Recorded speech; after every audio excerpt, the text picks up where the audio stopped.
Hello friends, in this video we are going to see what are variables in programming. In our previous video I always include what are use of some format specifier, what are data types in C language, but in this tutorial I have used what are variables in programming, because the concept of programming is same in each and every language.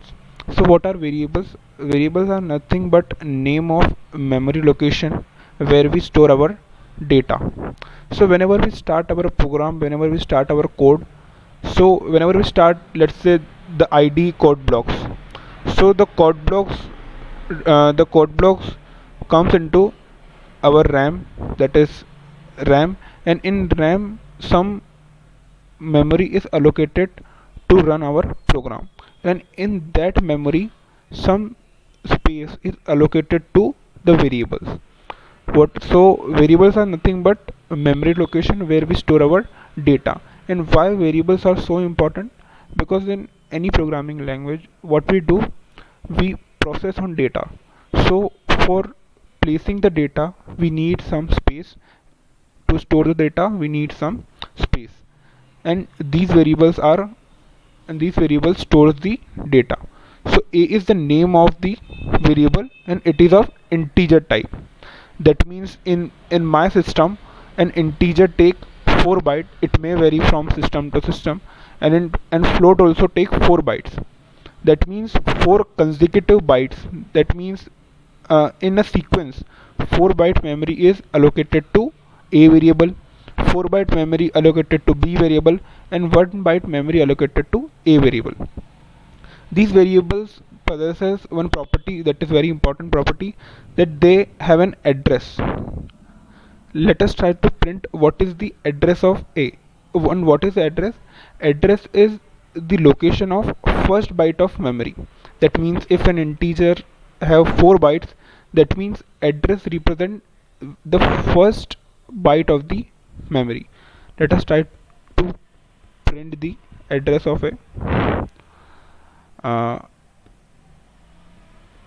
Address of a is %d. In second argument we have to put address of a variable. So let us try to print.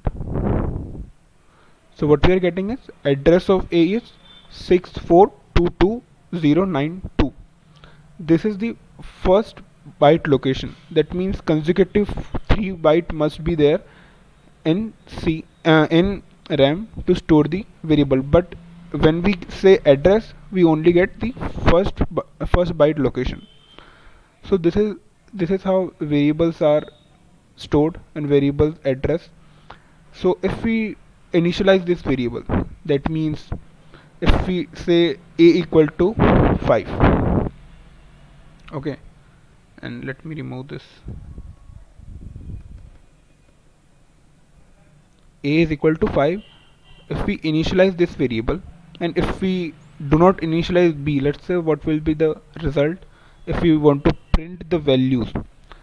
Let's say %d comma a.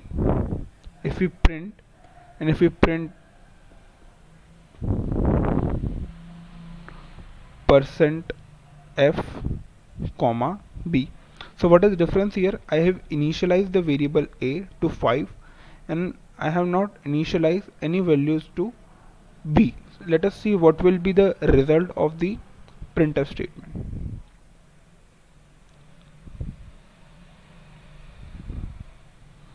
So what we are getting is, let me run this code once again by putting a backslash n, because both these printf are printing something that concatenate. So here you can see that, sorry,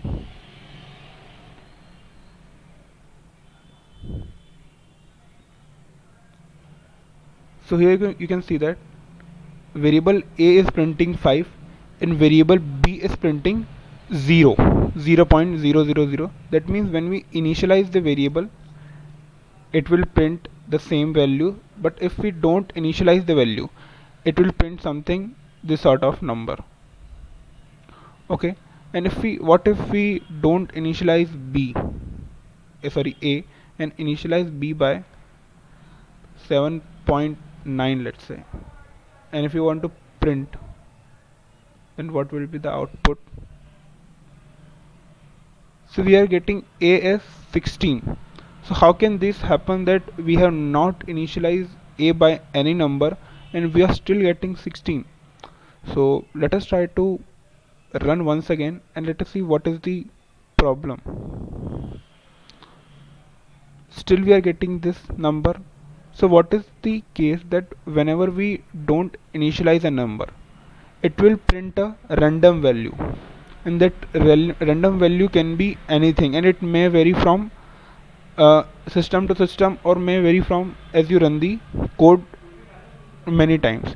If we code first time we get 16, if we run another time, that may we get another number. So all this depend upon system, that how it is printing. So this is how variables are used in programming, and the use of variable we will see in further videos. When we calculate something, calculate the area. In case of area we need two variables. If we are calculating the area of a circle, that means to store the radius we need one variable. To store the value of area we need another variable. So we'll see what are the use of variables. In this video we have only discussed what are variables, what are addresses, and how the address and the value print on the screen. So thank you for watching.